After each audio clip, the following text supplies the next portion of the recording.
bueno es poder no dejar de congregarnos. Qué bueno es habitar los hermanos juntos en armonía. Porque allí, dice la Escritura, envía a Dios su bendición. Y vamos a continuar en esta tarde con el estudio sistemático que llevamos del libro de los Salmos. Y vamos a continuar con el Salmo 27. Y hemos estudiado a lo largo de estas 3 predicaciones, 4 con esta, hemos estudiado y hemos aprendido que Cristo es nuestra luz y nuestra salvación, que Él es mi luz y mi salvación. Que si Él es nuestra luz y nuestra salvación, hay un anhelo en el cristiano verdadero de estar todos los días, ¿en dónde? En la casa de Jehová. Hay un anhelo de procurar por todos los medios no dejar de congregarnos, de estar allí para aprender, para inquirir en su templo. Y que siempre nuestro anhelo de estar allí es porque no tenemos otro refugio.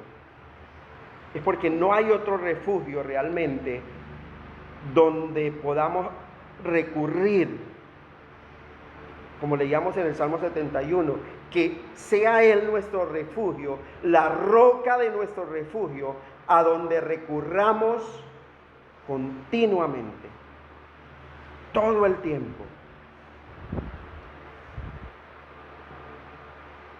Porque Él es la roca de nuestra salvación. Y cuando vamos ahí a ese refugio, ¿qué podemos hacer? Pues vamos ahí, además de aprender, además de instruirnos en su conocimiento, lo mejor que podemos ofrecerle a Dios, ¿qué es? Sacrificios de júbilo. Recuerdan que hace 8 días alcanzamos a tocar una parte de esto, y venimos a ofrecer delante de Dios sacrificios de júbilo. Y he titulado la predicación de hoy, ofreciendo a Dios sacrificios de júbilo. Y vamos a leer desde el versículo 6, que dice lo siguiente: luego levantará mi cabeza sobre mis enemigos que me rodean, y yo sacrificaré en su tabernáculo sacrificios de júbilo, cantaré y entonaré alabanzas a Jehová. ¿Qué es lo que significa júbilo? ¿Qué alcanzamos a aprender de lo que significa júbilo? Júbilo significa un gozo tan inexplicable que sale tan de adentro del corazón del ser humano, sin importar la condición en la que esté. Júbilo es el agradecimiento con gozo delante de Dios, aún en medio de la más grande tribulación, aún en medio de la más grande tristeza, aún en medio de la más grande persecución. Hay un anhelo en el corazón de adorar a Dios, de venir ante la presencia de nuestro Dios gozosos, con un corazón gozoso y con un corazón agradecido. Por eso es que dice Carlos Spurgeon, el autor del libro El Tesoro de David, dice que el sacrificio de júbilo es uno de los sacrificios más difíciles de ofrecer. Porque el ser humano depende mucho de sus emociones. Y el ser humano se deja manipular de sus emociones. Y cuando está triste, así mismo es su alabanza. Cuando está gozoso, pues así mismo es su alabanza. Cuando está en dificultad, pues igual. Pero aquí el salmista está diciendo, mire, Señor, yo en agradecimiento, yo sacrificaré en tu tabernáculo sacrificios de júbilo. Cantaré y entonaré alabanzas a su nombre. El cristiano verdadero sabe que cuando está deprimido por alguna calamidad, por alguna circunstancia, por algún desastre que le haya ocurrido, no va a estar con un corazón triste delante de Dios, sino que se va a sentir un gozo cuando ve que se acerca el día de ir a la congregación. El insensato, ¿cuál es el pensamiento del insensato? Recordemos un poco la lectura del domingo anterior de Proverbios 19:3. El insensato tuerce su camino porque no anda conforme a la ley de Dios. Y entonces, ¿qué sucede? Pues todo le sale mal. ¿Y qué hace el insensato?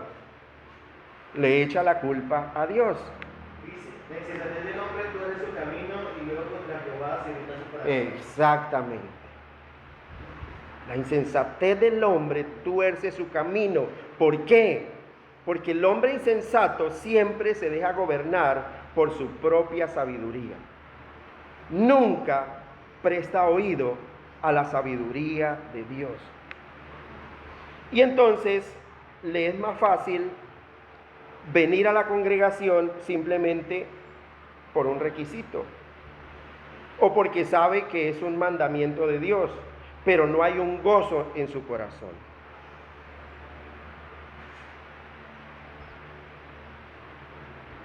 Es muy fácil estar gozoso en la presencia de Dios cuando todo nos sale bien.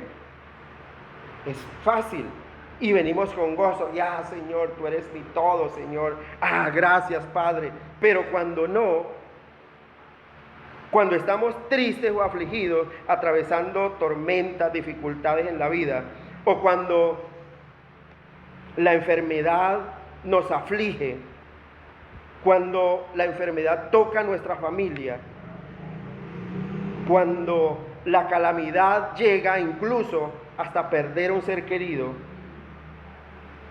entonces realmente se convierte en un verdadero sacrificio delante de Dios levantar nuestra voz y levantar nuestros cuerpos y ofrecer esos sacrificios de júbilo. Porque aún las circunstancias que estemos pasando, estamos adorándole con un corazón agradecido. Mire, Nehemías, vamos a ir un momento a Nehemías, capítulo 8, versículo 10. Nehemías, capítulo 8, versículo 10. El que lo tenga, lo lee fuerte, por favor. Nehemías 8, versículo 10. Luego les dijo: id, comed uvas y bebed vino dulce y enviad porciones a los que no tienen nada preparado, porque día santo es a nuestro Señor. No os entristezcáis, porque el gozo de Jehová es vuestra fortaleza. Muy bien. Yo quiero que no... Es vuestra fuerza. Es vuestra fuerza. Muy bien. Yo quiero que nos enfoquemos en esa última parte. Aquí el profeta está diciendo, mire, cuando vayan al templo, vayan con toda la disposición, vayan gozosos, porque ese gozo que ustedes tienen en el Señor es su fuerza. Ahí está el secreto de su fortaleza. Ahí está el secreto de nosotros poder enfrentar cualquier situación. En el gozo que hay en nuestro corazón cuando estamos en la presencia de nuestro Dios. Mire, todo el tiempo la Escritura nos manda y nos motiva a estar gozosos delante de Dios. Que el gozo de nosotros y el gozo de Cristo esté en nosotros.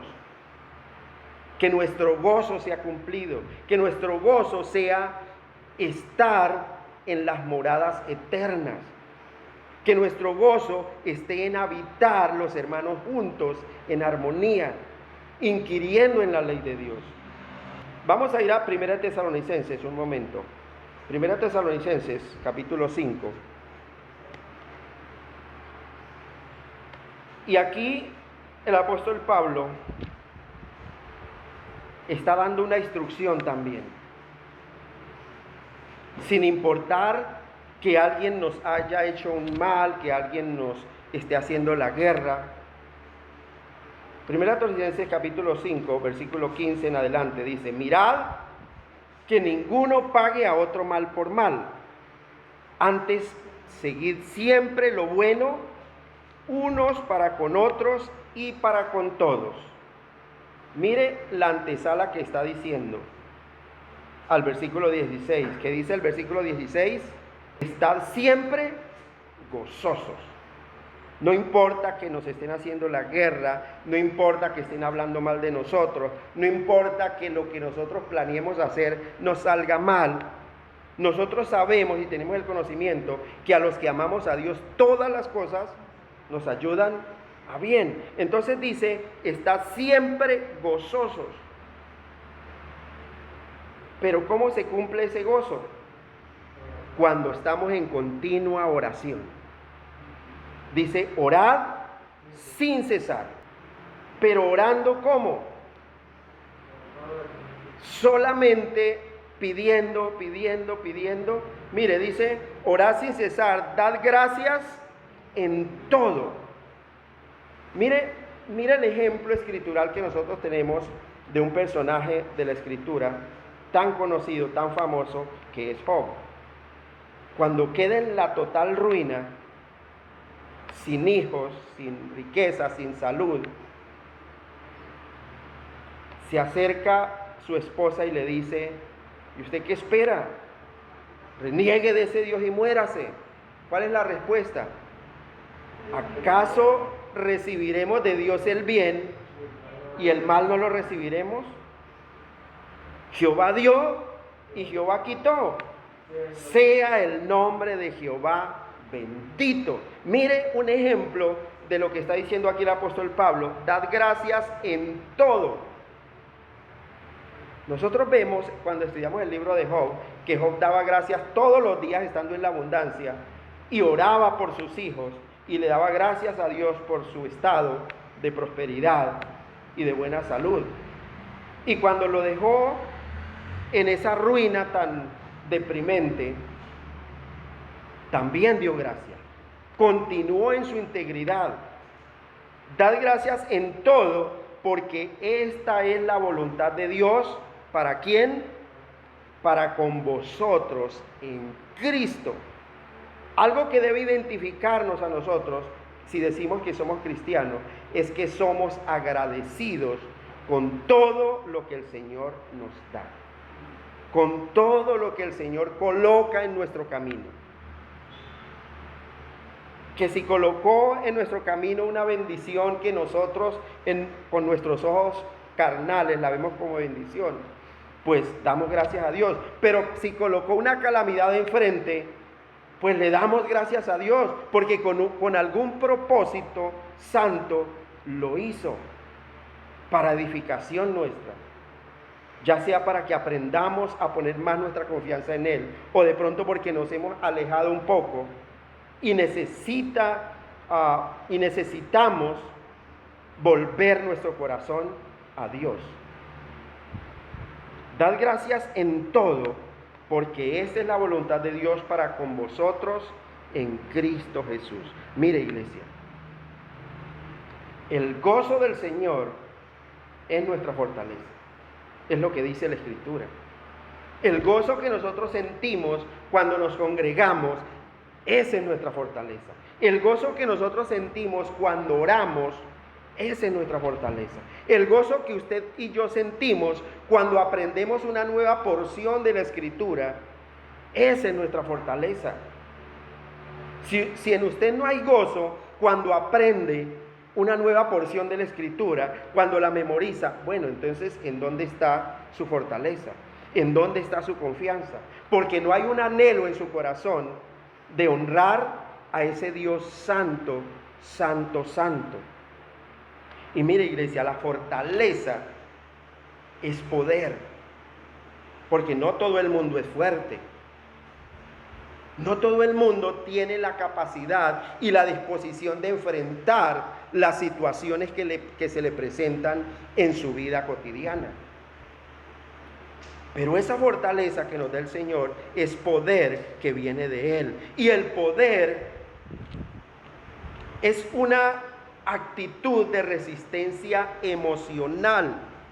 Por eso, cuando nuestra confianza está puesta en Dios, realmente a nosotros no nos mueve el piso que alguien esté difamando de nosotros, o que una persona muy allegada a nosotros nos haga una mala jugada o nos, qué sé yo, traicione nuestra confianza. No nos mueve el piso eso. ¿Por qué? Porque ese gozo del Señor nos permite saber que el único que permanece fiel todo el tiempo es Dios. Y aunque mi padre y mi madre me abandonen, me dejen, con todo, Dios me recogerá. Jehová me recogerá. Esa fortaleza que nos da Dios a través de ese gozo que coloca en nuestro corazón es una capacidad defensiva que repele todo ataque del enemigo, porque hay tal seguridad, hay tal paz, que el enemigo llega y no ve a Pedro, no ve a Felipe, no ve a Puyo, no ve a Jordan, no ve a Lina, no ve a Miriam, no ve al hombre. El enemigo llega y ¿a quién ve? A Cristo. Y sabemos que Cristo es quien pelea por nosotros. Hay algo, y hay un texto que me encantó muchísimo desde el día que lo memoricé, de tantos que trato de memorizar. Y es Jeremías, y yo quiero que vayamos todos allá. Jeremías capítulo 1, versículo 19. Muy bien. Y miren lo interesante. ¿Qué dice ahí? El que lo tenga lo lee fuerte. Jeremías 1:19. Dígame si eso no nos da seguridad. Jeremías 1:19. Ellos pelearán contra ti, pero no podrán derrotarte, porque yo estaré contigo para sacarte de apuros, es la decisión del Señor. Qué bonita promesa. Reina Valera. Pelearán contra ti, pero no te vencerán, porque yo estoy contigo, dice Jehová, para librarte. Si eso no me da seguridad, ¿en qué más puedo tener mi seguridad? Cuando Dios dice, mire, y van a pelear, porque van a pelear, lo van a hacer. Van a pelear contra ti. Lo van a hacer. Pero la diferencia ¿cuál es? Que no te van a poder vencer. Porque el que pelea por nosotros, ¿quién es? Es Dios. Él mismo peleará por nosotros. Mira, hay un texto que nos estamos aprendiendo, pero yo y mi casa nos estamos aprendiendo. Y es Isaías 33:22. Isaías 33:22 dice, porque Dios es nuestro juez, Él es nuestro legislador, Él es nuestro rey, y Él mismo, ¿qué va a hacer? Nos salvará. Muy bien, y Él mismo nos salvará. Eso es Isaías 33:22. Entonces, ¿cómo no poner mi esperanza en Él? Porque es que esa fortaleza que Dios pone en mí es una eficacia que coloca en sus hijos para lograr el éxito en todo aquello que emprenden. Cuando iniciamos una tarea y cuando iniciamos esta tarea de compartir el Evangelio, Dios está con nosotros todos los días hasta el final de los tiempos. Y vamos a permanecer y vamos a perseverar solo por una cosa, porque Dios persevera por nosotros. Si Él no perseverara por nosotros, ninguno de ustedes estaría aquí, ni yo estaría aquí compartiendo este Evangelio. Esa fortaleza, que es el gozo del Señor, hace que usted cada día crezca en santidad delante de Dios y delante de los hombres. Porque ese gozo lo motiva todo el tiempo a cada día como subir un pequeño peldaño más en el conocimiento de ese Dios santo. Porque usted no se va a conformar con lo que aprende estando en la congregación, escuchando un buen sermón, un bonito sermón, sino que usted todos los días va en su casa, abre su Biblia, se deleita en su palabra y empieza a retener esa palabra que ha leído, a guardarla en su corazón. ¿Para qué? Para vivirla, para cumplirla y para enseñarla también a otros. Esa es la misión que Dios ha puesto a su pueblo. Esa es la misión que Dios le ha puesto al pueblo que Él ha escogido.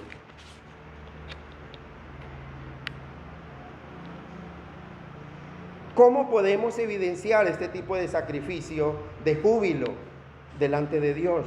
Bueno, cuando llegamos con una disposición gozosa a la congregación, cuando llegamos con una disposición de ser partícipes en esta enseñanza, cuando cantamos con gozo, cuando podemos recitar salmos, cuando podemos recitar textos escriturales que ya han sido guardados en nuestro corazón, cuando podemos decirle: Señor, aunque yo ande en valle de sombra de muerte, no temeré mal alguno. ¿Por qué? Porque tú estarás conmigo, infundiendo mi aliento. ¿Con qué? Con tu palabra, con tu vara y tu callado, que es la palabra de Dios. Entonces nos sentimos gozosos cuando en la congregación están enseñando un texto bíblico y viene a nuestra mente: ay, yo ya me lo sé también, sí, uy, qué bueno. Y entonces aprendo algo más acerca de lo que Dios quiere enseñarme a través de ese texto escritural.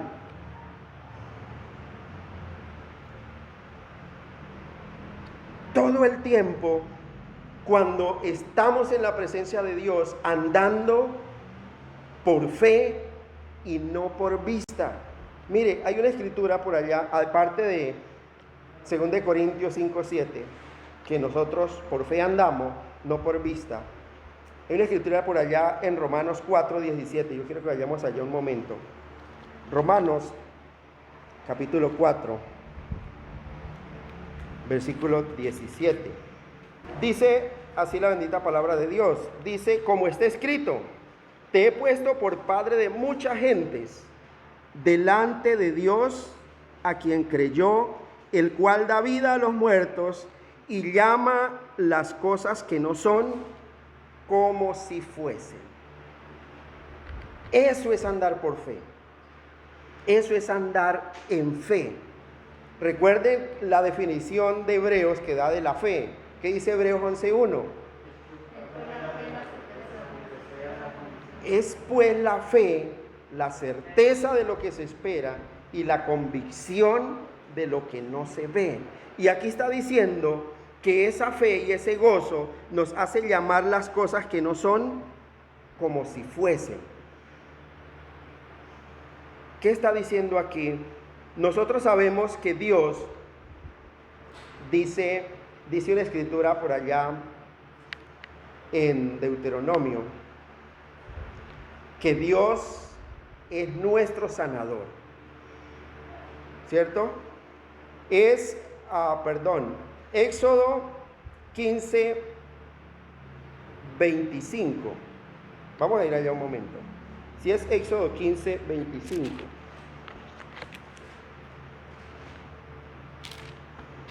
¿Quién lo tiene y lo lee fuerte?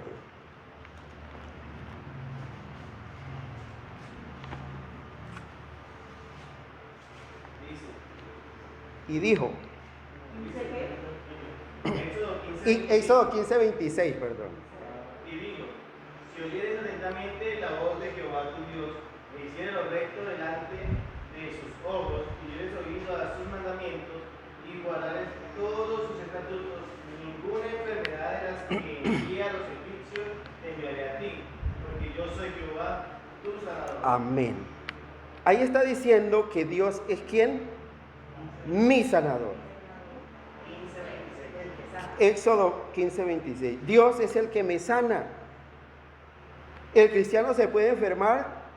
Claro, es un ser humano.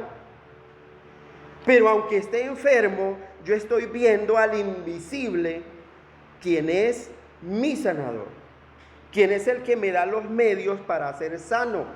Y si no tengo los medios físicos, Él mismo da su palabra y yo soy sano. Cuando se ora por alguien por sanidad en la congregación y es sanado, ¿quién lo sanó? ¿La oración del que oró? Lo oró aquella persona o aquel ser a quien se oró. Él es el que sana, porque Él es Jehová, nuestro sanador. Todo el tiempo Dios está diciéndonos: mire, si ustedes andan con un corazón triste y vienen ante mi presencia con un corazón quebrantado de la tristeza más profunda y no hay gozo en su corazón, entonces ¿dónde está ese deleite? En mi ley. Recuerden lo que dice el salmista: deleítate a sí mismo en Jehová y Él te concederá las peticiones de tu corazón. Y como inicia el libro de los Salmos: bienaventurado el varón que no anduvo en consejo de malos, ni estuvo en camino de pecadores, ni en silla de escarnecedores se ha sentado, sino que en la ley de Jehová está su delicia, y en su ley medita de día y de noche. Es tu delicia realmente cuando apartas un tiempo en tu casa, ya en la intimidad de tu hogar, cuando apartas un tiempo para escuchar la voz de Dios. ¿Realmente es su delicia o es un sacrificio doloroso? Debe ser la delicia. Debe ser un gozo poder separar un tiempo, decir: Señor, yo sé que soy muy ocupado, pero voy a apartar este tiempo para conocer más acerca de ti. Y apartar un tiempo para memorizar, repetir y repetir una y otra vez un texto escritural hasta que realmente quede grabado en nuestro corazón. Ese es uno de los anhelos de Dios y es un requisito que Dios demanda de aquel que ha llamado por hijo, que sea un retenedor fiel de la palabra tal como está escrita, tal como nos ha sido enseñada.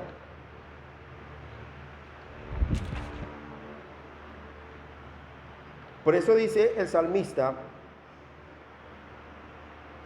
luego levantará mi cabeza sobre mis enemigos que me rodean, y yo sacrificaré en su tabernáculo sacrificios de júbilo, cantaré y entonaré alabanzas a Jehová.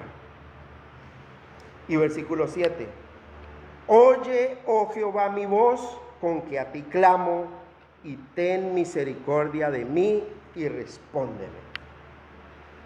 Aquí hay un cambio violento en la oración de David.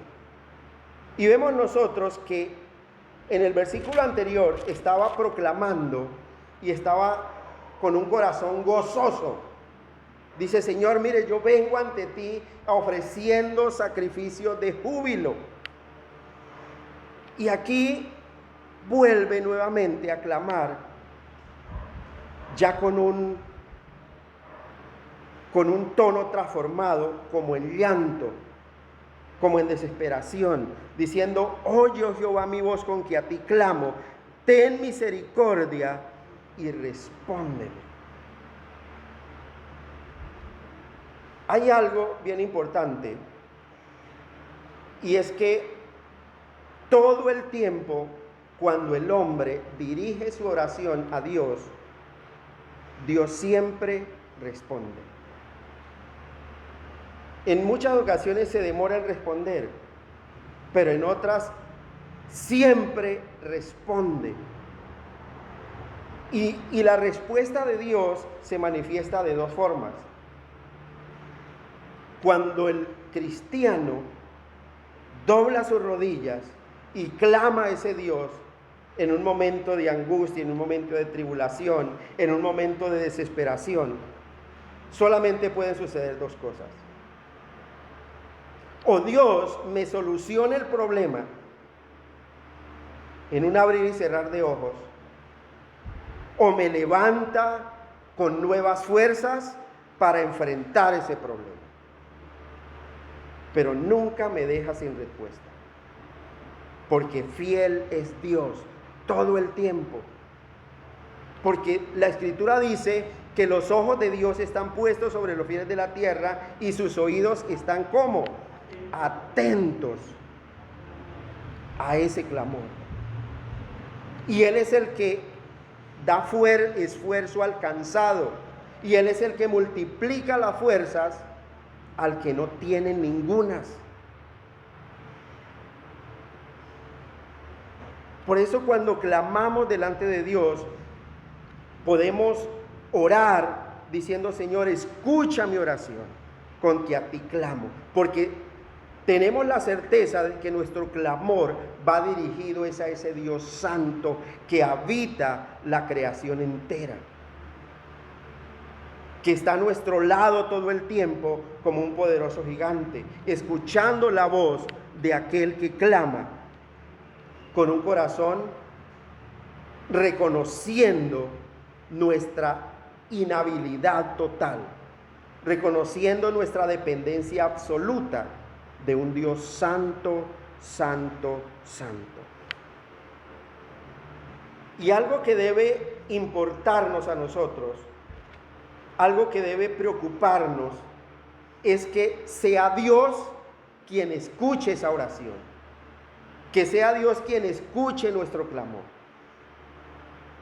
Que no nos suceda lo que los fariseos les importaba era que el pueblo los escuchaba, cómo eran de elocuentes en sus oraciones, pero no les interesaba que Dios escuchara su oración.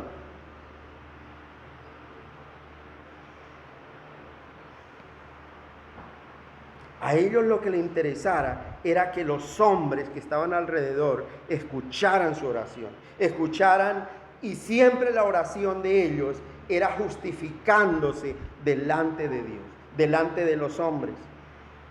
Señor, mírame que yo soy ejemplo para los demás. Señor, mírame que yo no soy como esos pecadores inmundos, que yo soy diferente, que yo sí guardo la ley, que yo sí cumplo los mandamientos, que yo sí doy diezmo de todo lo que gano, que yo sí oro, Señor. Y la Biblia dice que estas personas se preocupaban, era por orar en voz alta para que el pueblo escuchara su oración. Pero cuando viene la oración de aquel publicano, dice la Escritura que ni siquiera se atrevía a levantar su mirada a lo alto, sino que clamaba a ese Dios diciendo: Señor, ten misericordia de mí y sé propicio a mí, que soy pecador.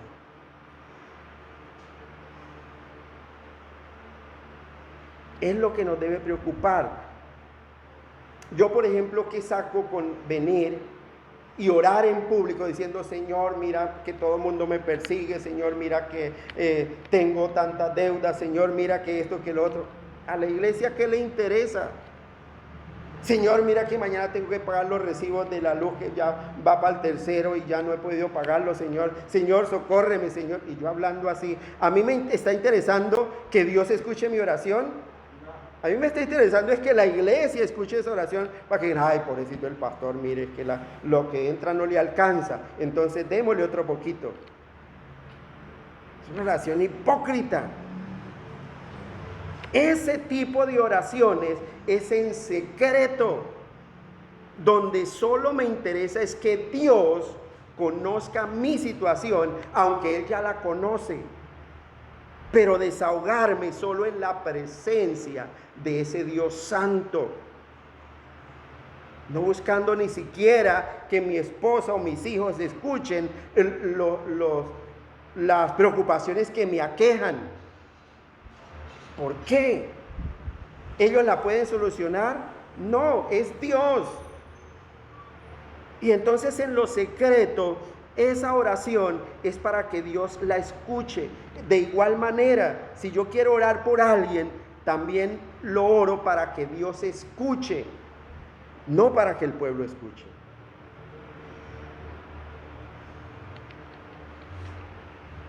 Oye, oh Jehová, mi voz con que a ti clamo, ten misericordia de mí y respóndeme. Esa debe ser mi oración. Señor, escucha mi aflicción. Señor, tú conoces lo que hay en mi corazón. Señor, tú conoces el dolor o la angustia que albergo en mi corazón. Al mundo no le interesa. A la congregación no le interesa. A la congregación lo que debe interesarle es aprender a depositar su confianza todo el tiempo en ese Dios santo, santo, santo, que es su juez, que es su legislador, que es su rey, que es su sanador, que es su salvador, que es su refugio, que es su oportuno socorro, que es su pronto auxilio. Eso es lo que le interesa conocer a la congregación. Versículo 8 dice, mi corazón ha dicho de ti, buscad mi rostro, tu rostro buscaré, oh Jehová. Mire, cuando hay ese gozo realmente en mi corazón, hay una voz de Dios dentro de mi corazón que dice, mire, búsqueme. Búsqueme en todo tiempo porque yo estoy allí. Búsqueme. Entonces, la respuesta que debe brotar del cristiano es, tu rostro buscaré. ¿Y cómo buscamos ese rostro de Dios? A través de su palabra, claro. Entonces, cuando Dios dice, buscad mi rostro, entonces mi corazón responde, Señor, tu rostro buscaré. Y lo voy a buscar en la única parte donde voy a encontrar un conocimiento seguro y verdadero de quién es tu nombre, de quién eres tú. Mire, si nosotros realmente pudiéramos estar dispuestos todo el tiempo a esta santidad que Dios demanda de nosotros sus hijos. Hay una escritura por allí en Mateo que dice que el espíritu a la verdad está dispuesto, pero la lucha ¿con quién es? Con esta carne. Nosotros decimos y muchas veces hacemos propósitos, uy Señor, yo he dejado de orar, Padre, Señor, sí, he dejado de estudiar tu palabra, he dejado de memorizar. Bueno, a partir de mañana me voy a levantar a las 5, a las 4 de la mañana para orar. Y estamos tan emocionados en nuestro espíritu y amanece al otro día, 4 de la mañana, suena el despertador o abrimos los ojos ya mecánicamente. Y está tan rico el sueño que el cuerpo dice, no, quédese ahí durmiendo otro rato. El espíritu está dispuesto, pero esta carne es débil. Y cuando hay esa voz de Dios diciendo, buscad mi rostro, la única respuesta que puede salir de nosotros es, tu rostro buscaré, oh Jehová.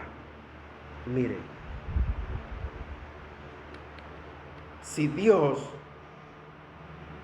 qué bendición sería que Dios nos hiciera más maleables a la mano divina, a su voz, y más sensibles a ese toque de su Santo Espíritu, cuando nos hace la invitación a ser santos como nuestro Padre Celestial es santo. Qué bueno que nosotros pudiéramos como emparejar esas emociones de nuestro espíritu con nuestro cuerpo, con nuestra carnalidad, y que nuestro espíritu gobernara realmente esta carne corrupta. Pero para eso se necesita disponer nuestro corazón para inquirir en la ley de Dios. ¿Con qué propósito? Para cumplirla y para enseñar al pueblo de Dios sus estatutos y decretos. Debe haber una disposición en nuestro corazón. Mi corazón ha dicho de ti, buscad mi rostro, tu rostro buscaré, oh Jehová. Mire, iglesia, Dios demanda de nosotros y quiere que nosotros le conozcamos. Él está dispuesto a abrirse delante de nosotros y a dejarse ver. Él no es un Dios que se esconde. Él es un Dios que está ahí todo el tiempo y nos ha dejado su palabra para que vayamos a Él y descubramos el propósito que Él tiene para nuestras vidas. Isaías capítulo 43. Isaías capítulo 43. Mire lo que dice aquí la bendita palabra de Dios.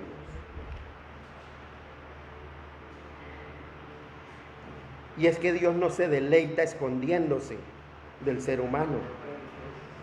Dios no se deleita en esconderse. Dios se deleita revelándose, mostrándose a su pueblo. Isaías 43 del 10 en adelante dice, vosotros sois mis testigos, dice Jehová, y mi siervo que yo escogí, para que me conozcáis y creáis y entendáis que yo mismo soy. Antes de mí no fue formado Dios, ni lo será después de mí. Mire lo interesante. Él está diciendo, mire, yo no soy un Dios misterioso, místico, que vivo en las sombras para que nadie me conozca. Dice, vosotros sois mis testigos, dice Jehová, y mi siervo que yo escogí. Está refiriéndose a quién? A Cristo, para revelarse a todo el mundo, para que me conozcáis y creáis y entendáis que yo mismo soy. Antes de mí no fue formado Dios, ni lo será después de mí. Y mire cómo continúa diciendo, versículo 11, yo Jehová, y fuera de mí no hay quien salve. Miren lo interesante, unas verdades tan certeras escriturales, que si nosotros buscamos salvación en otro ser, estamos yendo a una condenación segura. Versículo 12, yo anuncié y salvé, e hice oír, y no hubo entre vosotros Dios ajeno. Vosotros pues sois mis testigos, dice Jehová, que yo soy Dios. Versículo 13, aún antes que hubiera día, yo era, y no hay quien de mi mano libre. Lo que hago yo, ¿quién lo estorbará? Dios está diciendo, mire, yo me he manifestado desde todo el tiempo, desde toda la eternidad. Me he manifestado a través de los profetas, a través de visiones en el tiempo de los profetas, de manifestaciones sobrenaturales. Yo no obro en secreto. Lo que yo hago, lo hago para darme a conocer, para que el mundo conozca quién soy yo, que yo soy antes de todas las cosas. Entonces no hay excusa de saber, es que yo no sé quién es Dios. Por eso el apóstol Pablo reprende tan duro a la iglesia de Corinto cuando le dice, es que ustedes no conocen a Dios, y se lo digo para que se avergüencen. Porque Dios se ha manifestado. En ninguna parte de la Escritura hay algún texto que evidencie de pronto que Dios nos mantenga a distancia, como algunos de los grandes emperadores de la antigüedad, que pensaban que mientras más estuvieran distantes del pueblo, eran más importantes, que porque si se acercaban al pueblo a darse a conocer, perdían importancia, o se degradaban al juntarse con el pueblo, porque creían que su presencia seguida disminuía el respeto que se les tenía. Pero con Dios no es así.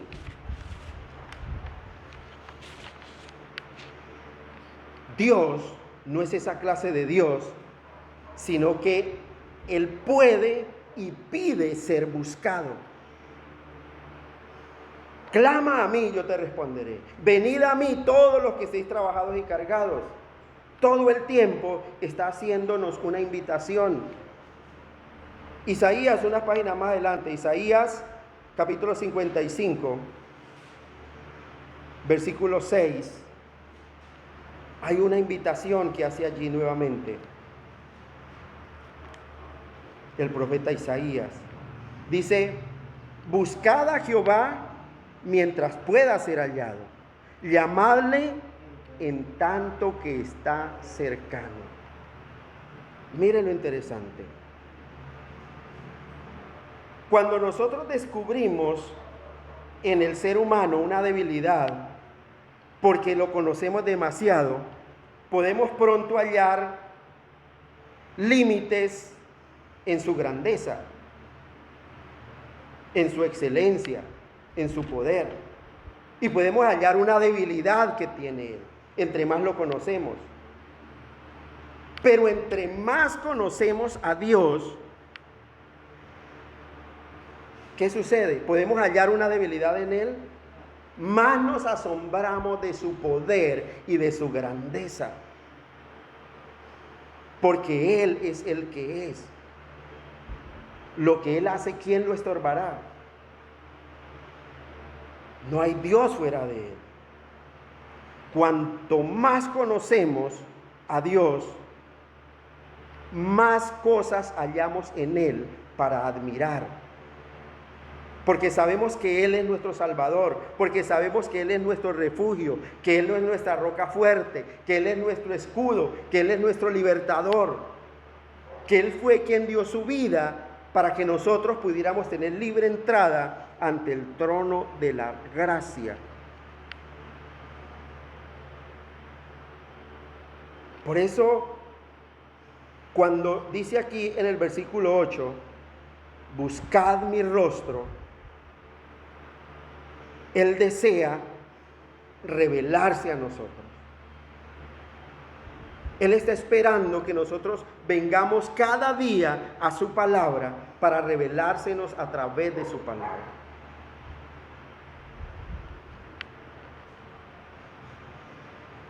Mi corazón ha dicho de ti, buscad mi rostro. Tu rostro buscaré, oh Jehová. Y aquí tenemos una oración tan sincera, de un corazón tan convencido de la necesidad que tenemos de un Dios santo, santo, santo. Porque Dios mismo derrama sobre el hombre toda su gracia y le da una disposición para orar todo el tiempo y estar en continua comunión con Él. Y entonces cuando se cumple la promesa que habla el profeta Isaías en Isaías 26:3, tú guardarás en completa paz a aquel cuyo pensamiento en ti persevera, porque en ti ha confiado. Y entonces Dios, tan bueno, tan bonito, tan maravilloso, pone motivos en el corazón del hombre y sugiere argumentos, lo llena de argumentos para que se motive a buscarlo continuamente. Porque los motivos que usted tiene para buscar de Dios, para congregarse, no son motivos que nacen de su corazón. Dios coloca allí esos motivos. Dios coloca allí esos argumentos para que usted presente buena defensa ante todo aquel que demande razón de la esperanza que hay en usted. Cuando dice, ¿y usted qué saca con congregarse tanto? ¿Y usted qué saca con leer tanto la Biblia? ¿Y usted qué saca con orar? Dios coloca en su corazón todos los motivos, todos los argumentos para nosotros poder presentar buena defensa y anhelar buscar a Dios continuamente, todo el tiempo.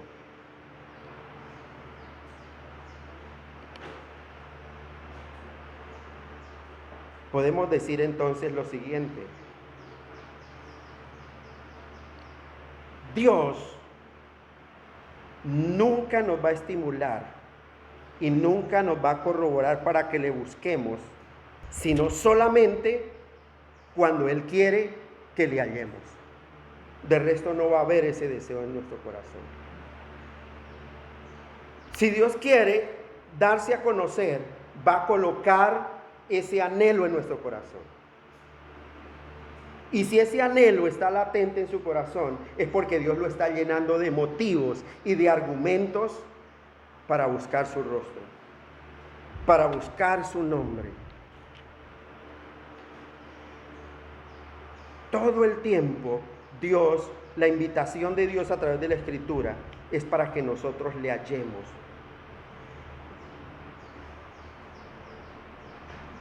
Esa invitación que le hizo a través del profeta Isaías a su pueblo, de buscar esa senda antigua y andar por ella. Pero ¿cuál fue la respuesta del pueblo? No, ahorita estamos en otro cuento. No vamos a ir, porque es perder el tiempo.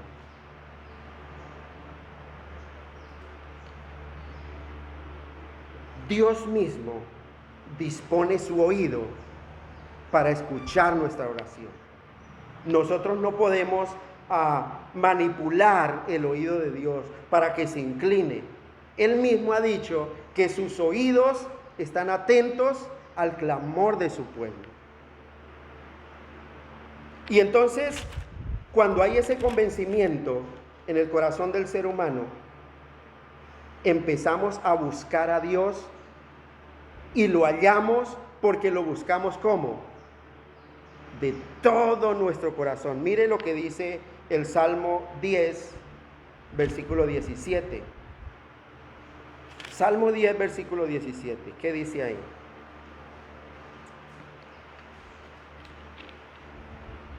Y otro que me busque, Jeremías 29, 13. Sí. El deseo de los humildes oíste, oh Jehová. Tú dispones su corazón y haces atento tu oído. Muy bien. Él es el que dispone el corazón. Él inclina el oído para nuestro clamor. Jeremías 29, 13. Y entonces cuando ese corazón está dispuesto, ¿qué sucede? Jeremías 29, 13. Sí, 29, 13.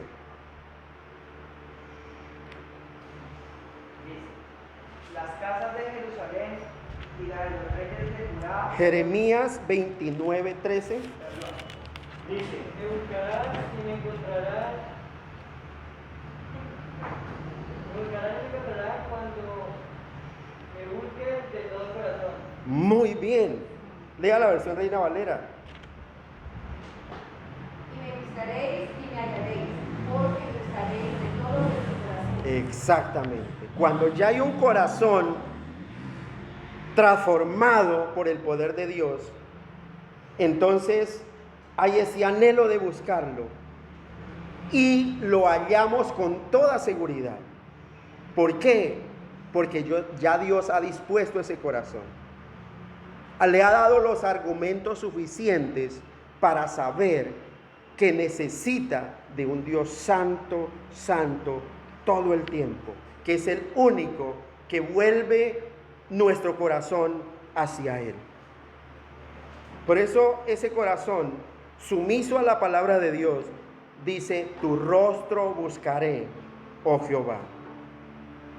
Porque es que el corazón del hombre está entre Dios y nuestra obediencia, como si fuera un embajador. Comprende ese corazón, comprende lo que Dios quiere que se haga y luego pone una orden sobre todo su ser. Porque esa voluntad del ser humano, cuando ha sido transformada por el poder del Espíritu Santo, empieza a gobernar este cuerpo carnal y esta carne. Y entonces el espíritu a la verdad está dispuesto y también la carne va a estar dispuesta.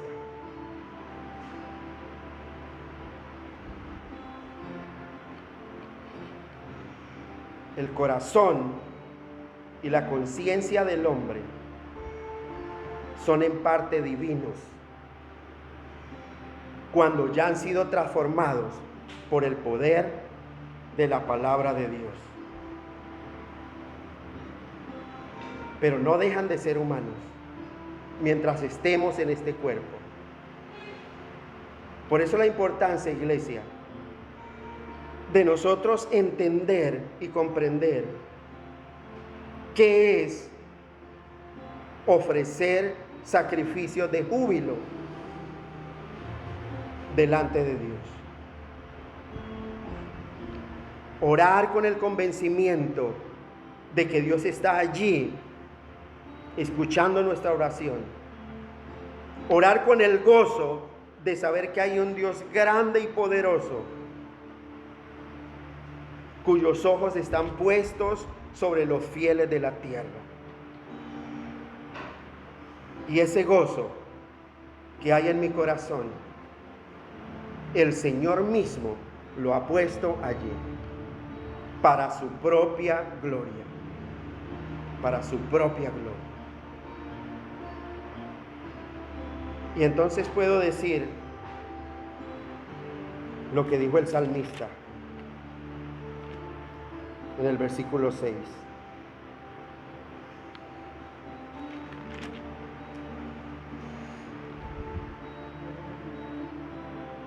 Porque Él me esconderá en su tabernáculo en el día del mal, me ocultará en lo reservado de su morada, sobre una roca me pondrá en alto, luego levantará mi cabeza sobre mis enemigos que me rodean, y yo sacrificaré en su tabernáculo sacrificios de júbilo, cantaré y entonaré alabanzas a Jehová. Qué bendiciones cuando venimos gozosos ante su presencia. Hay un salmo que muy pronto vamos a llegar allá, que dice el pueblo: qué alegría cuando me dijeron, vamos a la casa del Señor. ¡Qué alegría! Nosotros vemos hoy en día, cuando se le recuerda a las personas el congregarse, no vemos esa alegría. Vemos es como una carga. Pero qué bueno que este gozo se halle presente en el corazón de cada uno de nosotros. Y que haya una disposición anticipada para desde el día antes prepararnos para llegar gozosos ante la presencia de nuestro Señor Jesucristo. Vengo a rendirme a tus pies. Agradecido, Señor, me perdonaste, cambiaste mi corazón. Tu vida diste por mí en una muerte tan cruel, porque me amaste, siendo yo un vil pecador. Quiero mostrarme ante ti, Jesús, y en silencio reconocer que tu amor por mí no merezco. Mi Jesús, mi amado, quiero mostrarme ante ti para adorar. Mi Jesús, mi amado, quiero regar con mis lágrimas tus pies.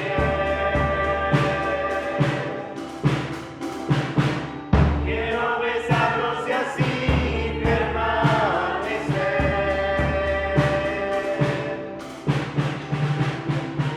y derramar ante ti todo mi ser. Y derramar ante ti todo mi ser.